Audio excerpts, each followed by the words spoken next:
इस वीडियो में हम देखेंगे क्लास 9th की साइंस के second chapter is matter around us pure में सोल्यूशन के कंसंट्रेशन के बारे में। तो चलिए शुरू करते हैं। सबसे पहले हमारे पास दो टर्म्स हैं, एक है सैचुरेटेड सोल्यूशन, दूसरी है अनसैचुरेटेड सोल्यूशन। अब ये सैचुरेटेड सोल्यूशन क्या होता है? ये वो सोल्यूशन है जिसकी एक गिवन टेम्परेचर पर, एक पर्टिकुलर टेम्परेचर पर उसकी जो मैक्सिमम डिज़ोल्विंग कैपेसिटी है उसके अंदर उतना सोल्यूट वो डिज़ोल्व कर पा रहा है, तो उसको हम कहेंगे सैचुरेटेड सोल्यूशन। दूसरी तरफ जो अनसैचुरेटेड सोल्यूशन है उसके अंदर क्या होता है, उस सोल्यूशन की जो मैक्सिमम डिज़ोल्विंग कैपेसिटी है, यानी कि सोल्यूट को डिज़ोल्व कर पाने की जो मैक्सिमम कैपेसिटी है उससे कम सोल्यूट वो डिज़ोल्व कर पा रहा है, तो उसको हम कहेंगे अनसैचुरेटेड सोल्यूशन। ठीक है। अब नेक्स्ट है कंसंट्रेशन ऑफ ए सोल्यूशन।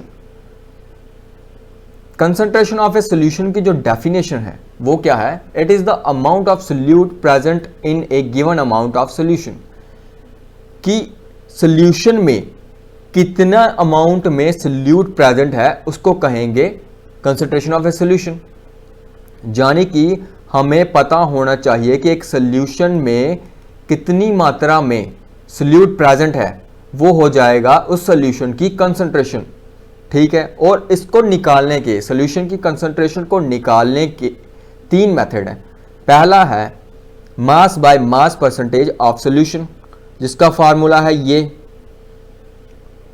उसके बाद दूसरा जो तरीका है वो है mass by volume percentage of a solution, और उसका फार्मूला है ये। और तीसरा जो तरीका है वो है volume by volume percentage of a solution, और उसका फॉर्मूला है ये। ठीक है। नेक्स्ट चलते हैं। हमारे सामने एक न्यूमेरिकल है जिसमें बताया हुआ है एक सोल्यूशन है जिसमें 40 ग्राम ऑफ कॉमन सॉल्ट है और 320 ग्राम ऑफ वाटर है, और हमने कैलकुलेट करनी है concentration in terms of mass by mass percentage of a solution. Okay, तो मतलब हमने इसकी कंसंट्रेशन निकालनी है मास बाय मास परसेंटेज के साथ। तो सबसे पहले हमें चाहिए क्या क्या? इसका फॉर्मूला क्या होता है? Mass of solute upon mass of solution into 100, यही फॉर्मूला होता है मास बाय मास परसेंटेज निकालने का। तो सबसे पहले तो हमें सोल्यूट का मास पता होना चाहिए, जो हमें पता है वो क्या है 40 ग्राम। ओके, दूसरा हमें सोल्यूशन का पता होना चाहिए, सोल्यूशन का निकाल लेंगे क्योंकि हमें पता होता है सोल्यूट और सॉल्वेंट को जब हम ऐड कर देंगे तो वो क्या बन जाएगा, सोल्यूशन का मास। तो मतलब कितना हो जाएगा 360 ग्राम।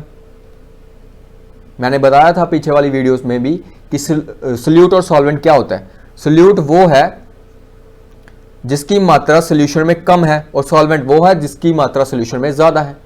ठीक है। और हमें सोल्यूट चाहिए, सोल्यूट तो है 40 ग्राम, सोल्यूशन का भी हमने निकाला 360 ग्राम इंटू 100। अब इसको हम कर देंगे डिवाइड, तो ये 4 9 टाइम्स 36 चला जाएगा, और 9 ये चला जाएगा 1.1, यानी कि 11.1%। ठीक है। तो ये हुई हमारी कंसंट्रेशन ऑफ ए सोल्यूशन की, मतलब 11.1% सोल्यूट है उस पूरे सोल्यूशन में। आई होप आपको समझ आई होगी इस वीडियो की। Thank you very much.